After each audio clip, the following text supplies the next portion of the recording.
Okay, everybody, I've got a hold of the brand new red CD and the blue CD. And I listened to both of these one time. Well, when it comes to the blue, not all of it, but I'll explain that as we go, okay? And I'm here to give you my first impressions, what I thought. I was eagerly waiting to hear these, especially this one, because we get a lot of early tracks that we haven't had out before with the new 2023 mixes. So that was where I was really at. Now, from some people who have heard me before, you might hear that I have mixed feelings. I've said this many times when it comes to past releases, you know, with Giles Martin and Sam O'Kell, but with Giles, I don't know, I've always said that it's 50-50 with me. Some of the songs, depending on the track, I like what he's done. Other times I don't like what he's done. It's been a very mixed bag for me. I don't come out 100%. Before I talk about these examining tracks here and there, and I'm not going to go through every track, because usually I have a list and I have all notes song by song, but it's not necessary really to do that for this, you know. But before I do that, I just want to tell you that I generally was very happy, particularly with this. Okay, I'm going to go into some details. There may be some quibbles here and there, but overall happy with this. Overall happy with this, but not as happy with the blue as I am with the red. And there's one real glaring horror on here for me that I think is terrible. And the one big blemish in this whole package. And I think some of you already know what that is. If you haven't heard it, it'll be a surprise. So now that I've spent nearly 2 minutes, you know, kind of like priming this, let's go. Okay, you know, that's just if you want to look at the inside of the CD, you know, it has the photo that was originally used. It's got a booklet in here. The booklet, it's the same for the blue one, you know, so I won't show you both, but to give you an idea, I like how it gives you more photos and the lyrics to all the songs and everything.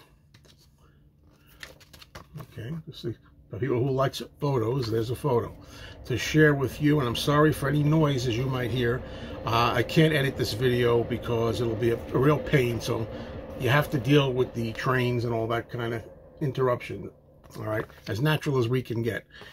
All right, so now let's talk about the songs. As I said, I was worried going into this because I heard some things. You know, the internet is a crazy place. You know, I'd heard going into this, they made a mess out of the red CD. It's a mess. Oh my God. And I heard about certain tracks that were really kind of wrecked. And then when I heard this, I was like, no, I like it. And so everyone's mileage will vary. When I do this, I'm not speaking as an audiophile. I don't write for an audiophile magazine. I'm not one of these people that's going to tell you all about how many bits there are and what's the high end, the resolution, the low end, the brick wall. I don't know all that kind of stuff. I'm just going to tell you, as a fan that's been listening to this stuff all my life, what I think of this particular set of songs. All right, first, Love Me Do.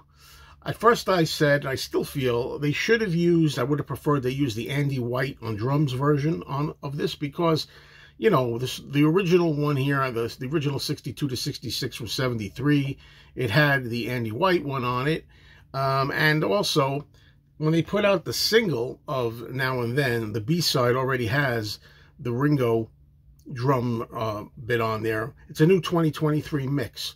What do I think of the Love Me Do mix? Now, having heard it on here, you know, first I heard it through earbuds on the internet. I don't go by that. Having heard it, Love Me Do, on here, I like what they did with it. There's only so much I think they could do with that one. It's very bass heavy. The bass is more prominent, I think, but overall, I'm very happy. Now, please, please me, I've never liked really the stereo version, because that's the one where they kind of make a mistake. They fluff a little bit, or John does or something, and then they try to continue it. That's only on the stereo. The mono doesn't have that. So I'm partial to the mono mix. But yeah, I think there's a pretty good job well done here. Now, I'm going to talk about something. I'll start talking about it with the next track. I saw her standing there. I saw her standing there. Now, I listened to this with my girlfriend, and she said the same thing I was thinking. My girlfriend even was blown away by the sound of Ringo's drums on this. One of my big pet peeves was that Ringo Starr's drums in all these early songs, to me, was too subdued. I'd always wish we could hear the drums more. Well, now you can. And I'm telling you, some of these early tracks, the way Ringo performs on the drums, even my girlfriend was saying, I never knew he did that many fills, and I never heard that before. I mean, my girlfriend is not like an expert on the Beatles, but she knows them through me well enough by now. And she couldn't believe how good Ringo sounded, you know, and I love that Ringo's getting some recognition. When I heard I Saw Her Standing There, now, these are all little things that people could pick on. We all listen to things with our own ears, and what you hear, I may not hear, or what I hear, you may not hear, or whatever. I don't know, I thought the guitar solo on I Saw Her Standing There could have been more prominent. I think it was kind of shifted over a little bit. I would have liked the guitar solo personally to be louder on I Saw Her Standing There. But Ringo's drums are really the winner here. Again, not to repeat myself, but the drums being so discernible and so heavy, and Ringo really beating those skins, it really shows how great he was in the Beatles. And yeah, that's what stands out. I was surprised that I didn't notice, at least with my ears, I didn't notice that Paul McCartney's bass was really that prominent in a lot of these. I mean, you know, there was times I'm listening to stuff like, songs like I Saw Her Standing There, a good example, and I'm waiting to hear more of that boom, boom, boom, boom, boom, boom. I'm waiting to hear more of the bass that I'm so accustomed to from hearing imports, you know, UK imports, German imports, whatever I've heard over the years. And if anything, I was expecting more bass on this from Paul. Now, you let me know what you think. I just, a lot of people are saying this is kind of heavy on the bass. I didn't think it was heavy enough. I had the bass all the way up to 10.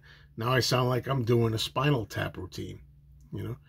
Next thing it'll be 11. But anyway, I like the overall sound, and the clarity is amazing. Twist and Shout is absolutely incredible. It's so boisterous and loud and clear. I love it. I love the clarity. You want to know what the real standout track of the early bunch of songs was for me, the real revelation? From Me to You. I thought From Me to You was the most improved of anything, because From Me to You always had, most of the time, a horrible stereo panning, especially on the 73 version of the Red album. And oh, it's so good. Sometimes I hear little guitar flourishes I didn't hear as clear, and that's what I like about a good remix, when you can actually hear what you've always heard, but it's even clearer. And that's what I got out of From Me to You. The drums were fantastic. Ringo pounding away on there. The vocals, you know, centered. I liked that, you know, we were able to get what I wanted. One of the most important things we all were looking for, I think, as fans, was on these early tracks, let's have them remixed with, instead of putting all the music here and the vocals here, let's have them centered, the vocals. And that's what we've got. So that was a relief. And I could almost swear in these 2023 mixes, I almost could swear that Giles Martin might have heard some of us, like myself, who complained that in some other songs, some things are buried. Because a lot of mixes before these, in the past that Giles has done, I always bemoan the fact that I'm missing stuff. I remember listening to She Said, She Said, when he did the Revolver mix, and I was like, where are Ringo's cymbal crashes, you know, that happened? They were muted, they were subdued, they were lost. A lot of it's not lost here. It's almost as if, I'm not saying me personally, Giles is listening to, but a lot of people had these concerns, and maybe he's been listening to them, because a lot of the things that I was fearing were going to be gone missing are here. So I'm very happy with that. I was worried about She Loves You when it first came on. She Loves You, I often call my favorite Beatles song. It's hard to pick, but favorite early Beatles song. When She Loves You started rumbling in with the drums, it sounded a little more muted to me, a little quieter. You know, when you're listening to these things back to back on one disc, I just thought that She Loves You wasn't as clear as it could have been, but it was enjoyable. I'm not, you know, I can't take anything from it. I Want to Hold Your Hand was masterful. It's the best version of I Want to Hold Your Hand I'd ever heard. I wanted the beginning to have the, you know, intro, bum, bum, bum. I wanted that to be like in your face and loud like that. Attack, as Paul once said in an outtake, attack, you know, and that's what it sounds like. And the vocals are centered. None of this stuff where you hear the guitar, you know, ding, ding, ding, ding, ding, ding, ding, ding, ding, ding, ding, ding. And then you hear, oh, yeah, over here. You know, This was all together. It was great. Everything was full, spacious, and wonderful. This boy was a revelation. This boy, to me, never sounded this good. This boy had, and especially Ringo again, tapping on the drums. I never heard his little drum bits there, gentle drum bits. I never heard them as clear as I did here. Wonderful job. I'm going to single out some tracks here. I don't want to. The one that stood out, Roll Over Beethoven. Roll Over Beethoven was really great. Even my girlfriend commented on that. I really loved it this time. She's hearing performances and guitar things that she never really heard before. I mean, the clarity of it, how upfront it is. I love it. So yeah, Roll Over Beethoven was good, and that's a good point for me to say, you know, folks, this is like an early treat, because, you know, we're dying to get all the other early albums. Please Please Me, With the Beatles, A Hard Day's Night, Beatles for Sale, of which sadly they only have 8 days a week on here off Beatles for Sale. It's underrepresented. But yeah, I mean, this is like a sneak preview of what we're going to get, you know, and also, of course, the Help album and Rubber Soul.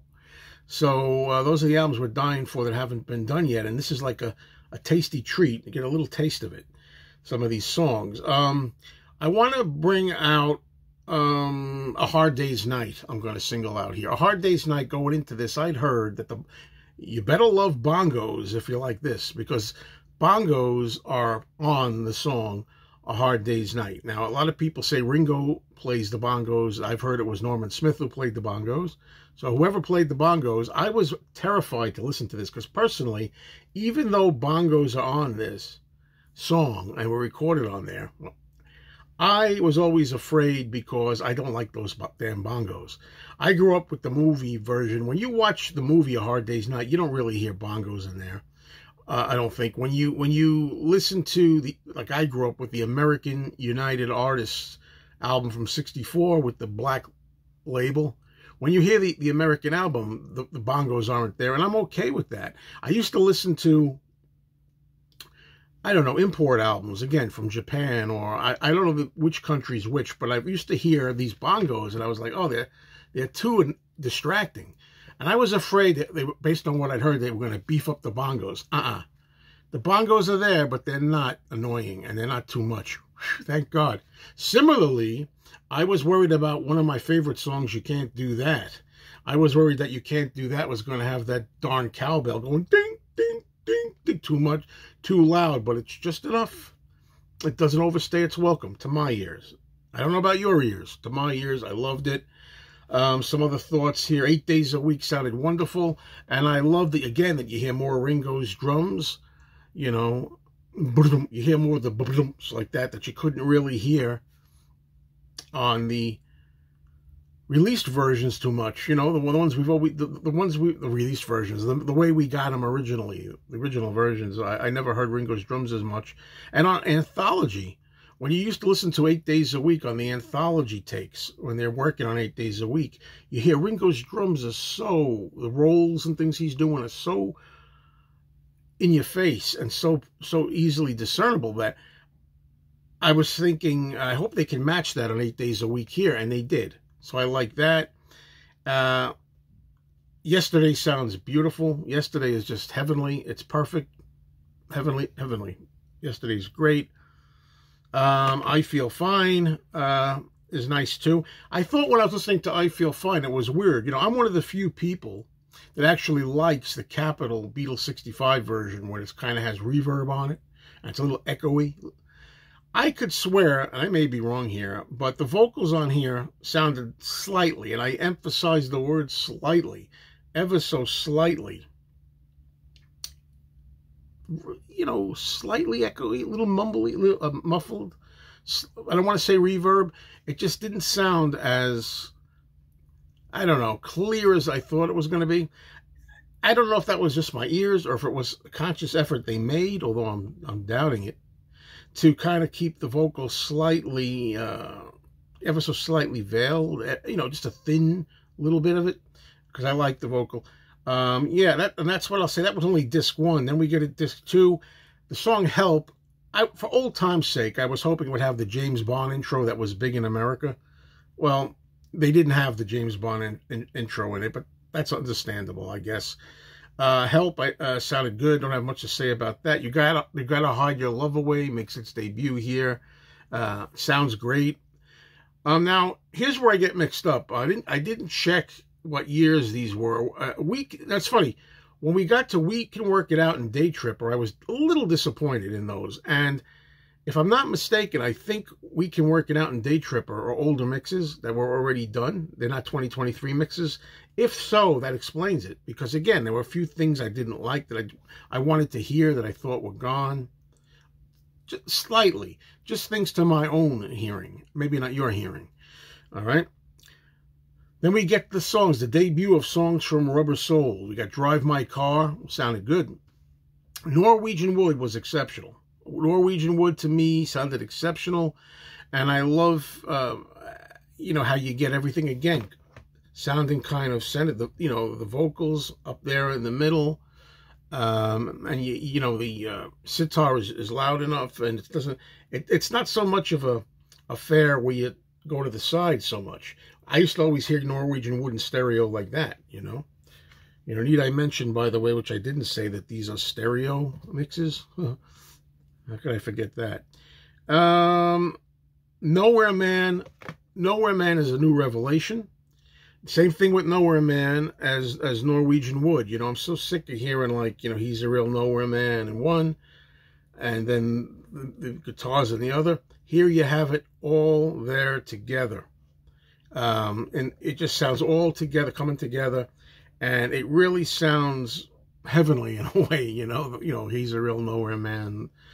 I really love the sound of it. Real improvement. Let's see. Michelle and In My Life, I don't have much to say about them. If I Needed Someone, I was a little disappointed in. I'll tell you the truth. I'd heard somebody say it on my channel, that in the comments, that If I Needed Someone was really amazing. It's like amazing how good that is. I listened to it, and the first thing I thought was that If I Needed Someone is one of those songs that I actually don't mind, George sounding a little more reserved, like not so pompous and up like that. I just felt that song shouldn't be so loud and up front like that. I kind of like it a little bit more gentle. It just sounded a little too loud and for me, but that's my feeling. Paperback Writer sounded great, but that's one that's already been out. And then the rest of the songs here are all songs from the 2022 mix of, I believe, of the Revolver album. And another criticism of this is there's way too much Revolver on here. I mean, we got Eleanor Rigby, Yellow Submarine, Taxman, Gotta Get You Into My Life, I'm Only Sleeping, Here, There, and Everywhere, and Tomorrow Never Knows. I say, let's leave some of these cuts for the actual albums. Well, anyway, I'm thinking that maybe I'll go on to the next one. I wasn't going to do the Blue album, but I think I will while I'm here, okay? My feeling of this is that overall, this is a really good piece of work. It has its quibbles. It has its things I'm not wild about. I could see this being a go-to. And I very rarely say that with these new releases and remixes. I don't usually say that. But this is a great hits compilation. I know it's not all hits, I mean, not everything here was a hit. Some of them are album tracks and so forth. But this is absolutely terrific. If you just want to grab a compilation and fantastic sound that really shows the Beatles what they can do, excellent job on this overall. I'm really happy with the job done on the Red album. Now we go over to the Blue album. Okay, I know a lot of people are wanting to know about this. Same deal with the inside. You see they got the booklet in there, and everything else.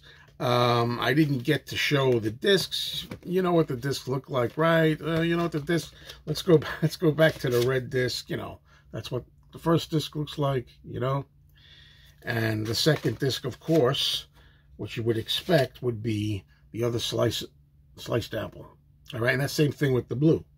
All right, now the Blue album I was not that excited about at all because most of the mixes on the Blue album we've already heard before. So there's not really too many surprises here. But I'll say this.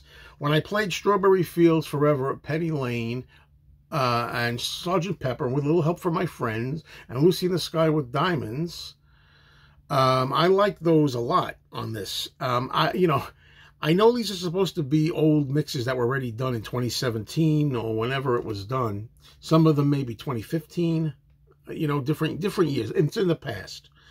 And I said I didn't like some of them. I didn't like the old mixes of on those releases, but on some of them here, I was surprised. It's almost as if, and again, I don't think this happened. It's my imagination, but I almost like they tweaked it a little bit. I don't know. Are you sure there wasn't some 2023 tweaking on some of these too? Because some of them sounded better than I thought they would. All You Need Is Love sounds great. A Day in the Life sounds great. You know, with the clean intro. You know, it just starts clean at the beginning. You know, let's see. Hello, Goodbye sounded great. One thing I want to talk about here is Magical Mystery Tour. I believe this is the debut. The one thing I noticed about Magical Mystery Tour that I heard, and I don't think I heard this way before, and you let me know what you think when you hear it, is that there was more rock guitar in here. At times I heard a guitar that sounded more up front and a little more rocking in Magical Mystery Tour than I'd heard before. And I like that in this case, if that's the case. When it started, when you hear roll up for the Magical Mystery Tour, step right this way, the beginning of it is lost, I thought. You know, I wanted to hear it a little louder. You hear it after the first couple of words, roll up, but you miss the beginning, I thought. Don't worry, I'm going to get to the track you're all wondering about. I know it. Hey Jude sounded amazing. Revolution sounded amazing. And these are, again, I think old mixes that work for me here. I don't know. And Lady Madonna sounds great. All right. Now we come to the track that's the controversial one I was talking about in the beginning. I Am the Walrus. And already I'd heard going into this that I Am the Walrus is a mess. I heard it's a disgrace. And I got to tell you, yes and no. When it starts off, first you get, and I don't know what the right musical term is, you get the extra, I don't know, beats, the extra beats. What I miss a lot of times is, and this is on me. You know how in the regular version of I Am the Walrus that we're all familiar with, it's the regular version that we all know. When John sings I'm Crying, just before he goes into Yellow Matter Custard, it just kind of zips right into it. Yellow Matter Custard. I always like the version that's the rarer version where you get an extra bar. It says I'm crying, and then it goes da-da. Before you get to Yellow Matter Custard, it's an extra beat or bar or whatever you call it. That's not in most of the versions, and it's not in here either. Even though the reason I mention that is even though the beginning has the extra elongated beginning here, it doesn't have that extra beat before Yellow Matter Custard, which I love. But anyway, when John's voice comes on here, you can tell right away it's been cleaned up. When I say cleaned up, it's been brought more prominent. Now, I like when they do voices more prominent for the most part. And I Am the Walrus, I kind of like the fact that John sounds kind of like he's almost like singing from, like, you know, outer space or some zone, Twilight Zone or something, you know. But once you get used to hearing John's voice more clear and upfront, I go along with it. I'm invested. I'm listening to it. I'm saying, okay, I'm liking this. It's okay. The problem comes, and it's a big problem, in my opinion, when we get to the part sitting in an English garden waiting for the sun. And of course, as originally presented, it goes into fake stereo. You know, John's voice sounds different. I don't know what they did. I thought Giles Martin gave some kind of interview where he explained that there was a problem with that, like trying to get that in the technology or something. Let me know, and, you know, either correct me or elaborate for me. All I know is the end of this song is completely destroyed. Destroyed. If you've never heard I Am the Walrus before, or you only heard it a couple of times, it won't bother you. But anybody like me that has it burned into your brain, it's ruined.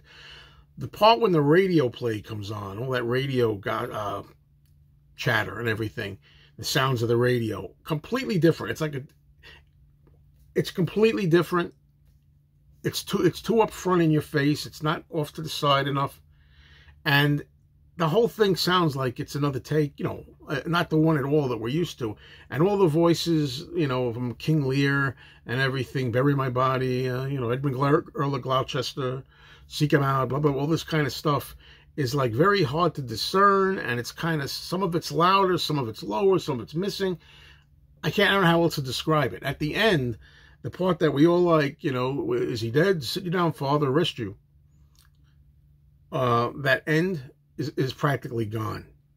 It does not end. It ends in a mess. I don't know what they were thinking with that ending, but that's my biggest criticism of both of these is I Am the Walrus. Okay, so count me in as one that thinks it was sacrilegious what they did to I Am the Walrus. I didn't mind, like I said, I didn't mind the longer opening. I kind of like that, and John's voice even being more up front and clearer, center and everything is okay once you get used to it. But the end, when it changes over after the English Garden bit, forget it. Now I want to try to keep this a half an hour, so let me go through the rest of this. Disc 2 on here. It's the same stuff from the White Album. The White Album that Giles Martin did in 2018, I had a lot of problems with that. I didn't like what he did to Helter Skelter. I thought he ruined. I thought that While My Guitar Gently Weeps was, there were just things that I heard in it that I didn't like, the mix. And it's the same thing here. You know, I don't like While My Guitar, it's the same ones. While My Guitar Gently Weeps, I don't like here. You know, and Helter Skelter's not on this, by the way. Why am I even mentioning that? But I do like, you know, you got Dear Prudence here, has the clean opening. You know, there's no fade out from the end of Back in the USSR. You got a clean opening for Dear Prudence. That's a plus. Hey Bulldog is on here. I think that's a new addition. And Hey Bulldog, I think I like the one better in the 1999 Beatles song track with the blue cover. I still like that mix of Hey Bulldog better than this mix. Although the one here is much clearer, and you can hear the voices and everything better than the original release. The original release of Hey Bulldog on the Yellow Submarine album, I never liked that mix. I never liked that at all.